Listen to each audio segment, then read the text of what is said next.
Bismillahirrahmanirrahim. Assalamualaikum warahmatullahi wabarakatuh. Alhamdulillahirabbil alamin wassalatu wassalamu ala asyrafil anbiya'i wal mursalin sayyidina wa maulana Muhammadin wa ala alihi wa ashabihi ajmain, amma ba'du. Yang terhormat Bapak Muhammad Khalili MPDI selaku dosen pembimbing mata kuliah pemikiran dan peradaban Islam yang senantiasa saya ikuti fatwa-fatwanya. Tak lupa juga teman-teman rahimakumullah yang berbahagia, insyaallah akan berbahagia. Pertama-tama marilah kita panjatkan puja dan puji syukur kehadirat Allah Subhanahu wa taala, di mana Allah senantiasa memberikan rahmat serta hidayahnya kepada kita.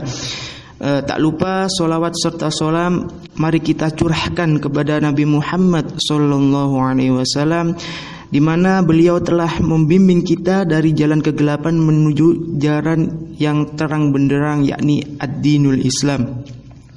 Baik, ajarnya saya di sini akan memenuhi kewajiban menjawab soal UTS yang diberikan oleh Romo Kiai Haji Muhammad Syarif Khalili, yaitu soal yang nomor 2. Ini soalnya. Langsung saja mari simak videonya.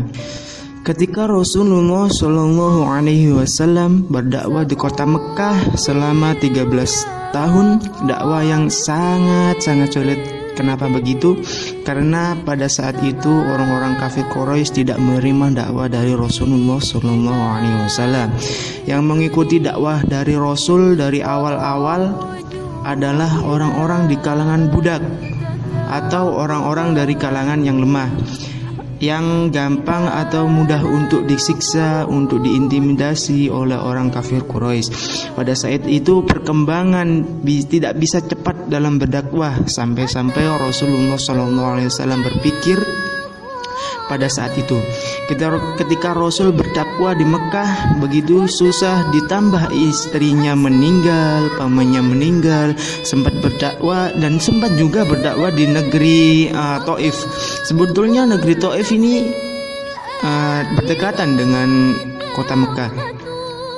Pada masa saat tahun 10 kenabian, pada saat itu di kota Mekah ada tempat yang namanya Taif, dan di situ dan dekat dengan oleh Mekah. Nah, Nabi Muhammad itu berdakwah di situ juga tidak diterima, susah sekali emang, masya Allah. Sampai kemudian Allah Subhanahu wa taala memerintah Rasulullah dan para sahabat untuk hijrah ke Madinah. Nah, di Madinah orang-orang ini sudah mencintai Nabi. Kenapa? Karena Nabi Muhammad SAW pergi ke Madinah atau Yasrib, Rasulullah sudah mengirimkan seorang sahabat yang namanya Mus'ab bin Umar radhiyallahu an untuk berdakwah di kota Madinah. Jadi orang-orang di Madinah itu mereka tidak pernah melihat Rasulullah, tapi mereka sudah sangat cinta kepada Rasulullah Shallallahu Alaihi Wasallam. Masya Allah, itu ya kehebatannya orang-orang Madinah, tanpa melihat sudah bisa mencintai. Makanya Rasulullah SAW ketika hijrah ke Madinah itu Islam berkembang dengan sangat pesat. Negara Islam bisa dibangun di situ. Rasulullah bisa membuat piagam Madinah. Ada Nasrani, ada Yahudi, ada Islam. Kita semua bersama-sama hidup di dalam sebuah kota yang namanya Madinah. Semua dijamin keselamatannya oleh Islam. Jadi hijrah di Madinah adalah awal baru bagaimana Islam menjadi sebuah negara. Terus Islam berkembang. Nah, itu mulai dari Madinah, kota Madinah. Berbicara tentang berbicara tentang faktor keberhasilan dakwah Nabi Muhammad SAW di Madinah, yang salah satu menjadi faktor-faktor terpenting di dalam keberhasilan beliau adalah metode ukhuwah Islamiyah dan metode ukhuwah insaniyah. Maka apa bisa begitu? Karena Rasulullah SAW membina masyarakat Islam melalui tali persaudaraan antara kaum muhajirin dan kaum ansor. Beliau menyampaikan dakwah dengan sangat-sangat sopan dan sangat-sangat santun. Nabi Muhammad SAW melakukan hal itu bertujuan untuk memperkuat rasa persaudaraan sesama muslim. Emang hebat ya Nabi kita, Masya Allah.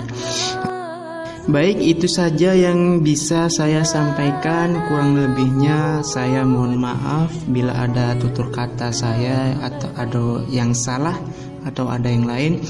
Jangan dimasukkan di hati ya. Cukup sekian. Wabillahi taufiq wal hidayah. Assalamualaikum warahmatullahi wabarakatuh.